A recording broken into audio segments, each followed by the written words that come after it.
Assalamualaikum warahmatullahi wabarakatuh. Jumpa lagi di channel Dr. IT Bird Farm, channel yang konsisten membahas tentang rawatan murai batu lomba dan penangkaran dunia burung.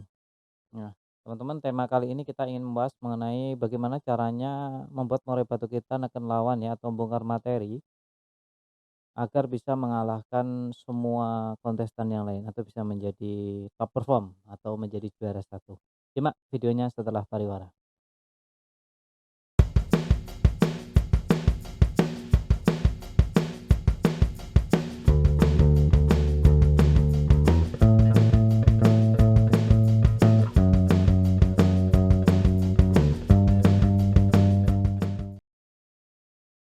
Nah, untuk membahas murai batu yang bisa memenangkan di setiap pertandingan lomba, tentu kita harus memiliki strategi, teman-teman. Karena kalau hanya mengandalkan dari kemampuan burung murai batu tentu tidak bisa.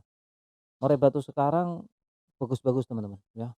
Ada terahan regional, terahan nasional, dan burung benar-benar memang bahkan banyak burung nasional yang turun gunung juga.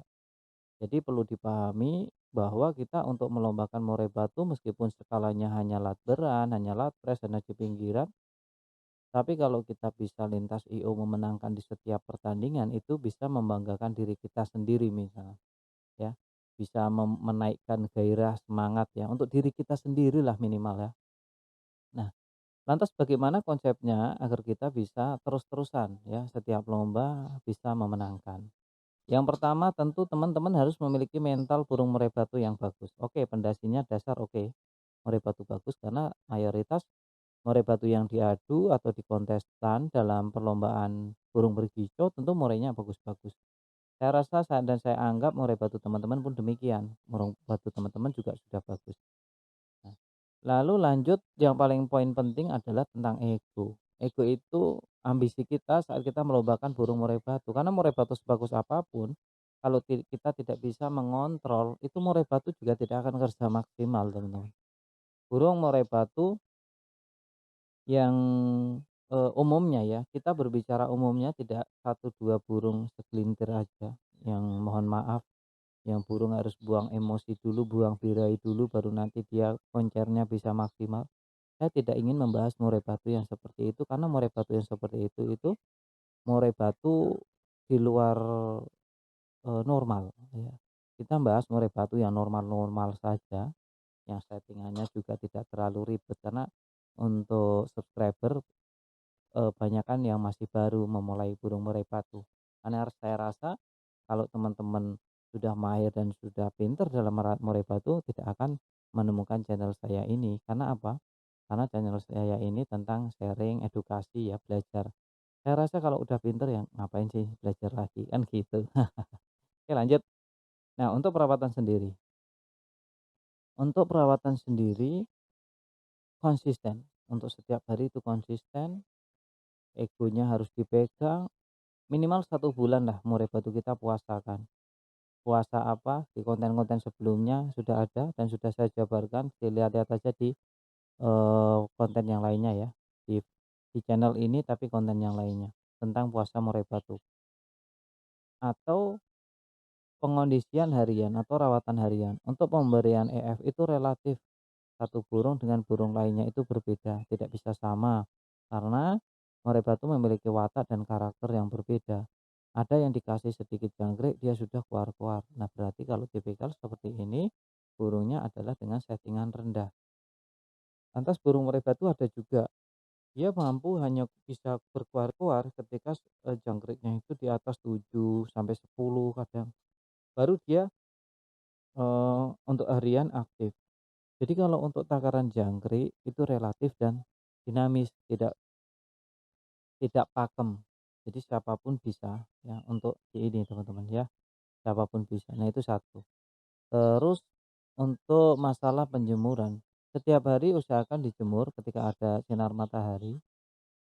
Untuk masalah penjemuran waktunya juga relatif, tergantung kebutuhan. Yang penting dalam penjemuran jangan sampai murai batu itu, capeknya terlalu, dalam artian dia kepanasan sampai dia mangap-mangap, loncat-loncat, tapi penjemurannya nggak kunjung diangkat. Nah, ini sangat berbahaya sekali untuk murai batu kita, bisa suaranya hilang, bisa suaranya serak, bisa murai batunya malah jadi ngelowo nantinya ya.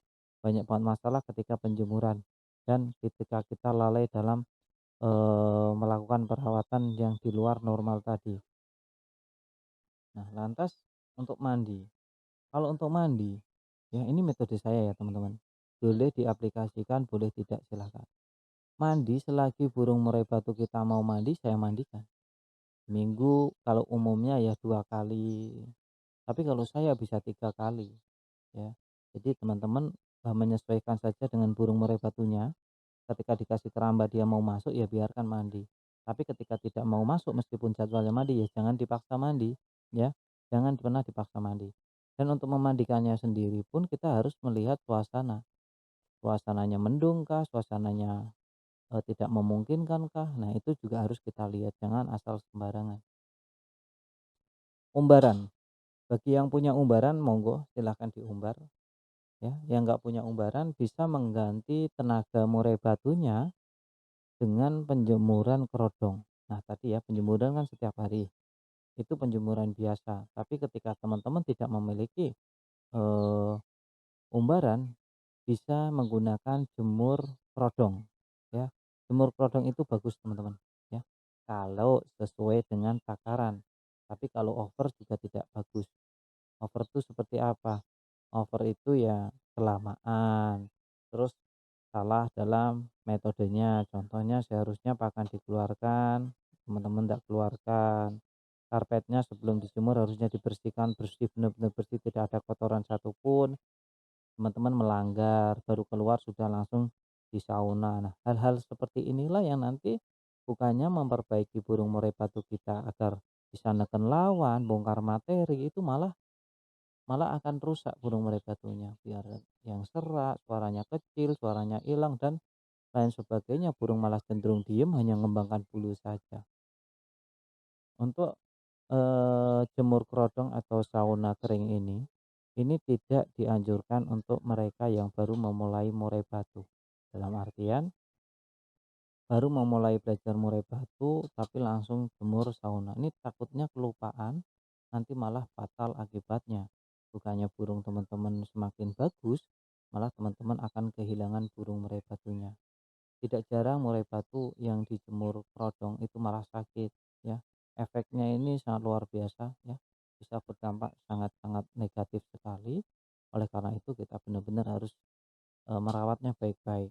Sebelum ada penjemuran kerodong, kalau teman-teman ada umbaran sebaiknya fokus di umbaran karena jemur kerodong ini fokus utamanya adalah untuk tenaga ya, untuk tenaga dia. Jadi kalau sudah diumbar ya sebetulnya tidak perlu jemur kerodong. Meskipun dalam tanda kutip kalau udah, murai batunya tingkat lanjut untuk sang perawat itu kadang-kadang memang dibutuhkan, tapi dia harus mengenal karakter burung murai batunya, baru dia mulai memolesnya dengan jemur kerodong dan lain sebagainya. Rawat aja teratur, tapi itu semua silahkan dilakukan kalau teman-teman sudah melakukan perawatan harian secara konsisten, pemberian EF-nya tepat waktu, pembersihan kotoran setiap hari, pergantian air minum yang konsisten, dan jangan sampai air minumnya berlendir atau jamur ya. Kalau masih hariannya masih belum bisa teratur, jangan coba-coba untuk settingan yang aneh-aneh. Nggak usah jemur kerodong dulu, ya pokoknya nggak usah yang aneh-aneh. Perawatan harian terlebih dahulu atau bahkan dilombakan, mending nggak usah ya. Sampai di sini masuk ke penutup. Perlu dicatat teman-teman sebelum kita mengakhiri video ini, bahwa video ini sebenarnya ditujukan untuk mereka agar lebih waspada untuk menjaga murai batunya. Tapi kembali lagi ke teman-teman semuanya, mau dijalankan silakan, enggak juga enggak apa-apa. Yang jelas saya cuma berpesan murai batunya dijaga baik-baik, jangan sampai rusak ya. Dan perlu dicatat juga, setiap murai memang memiliki karakter yang berbeda-beda. Jadi setiap perawatan tidak perlu diperdebatkan antara satu dengan yang lainnya. Kalau cocok dijalankan, nggak cocok ditinggalkan. Jangan cuma sekedar membaca judul saja ya.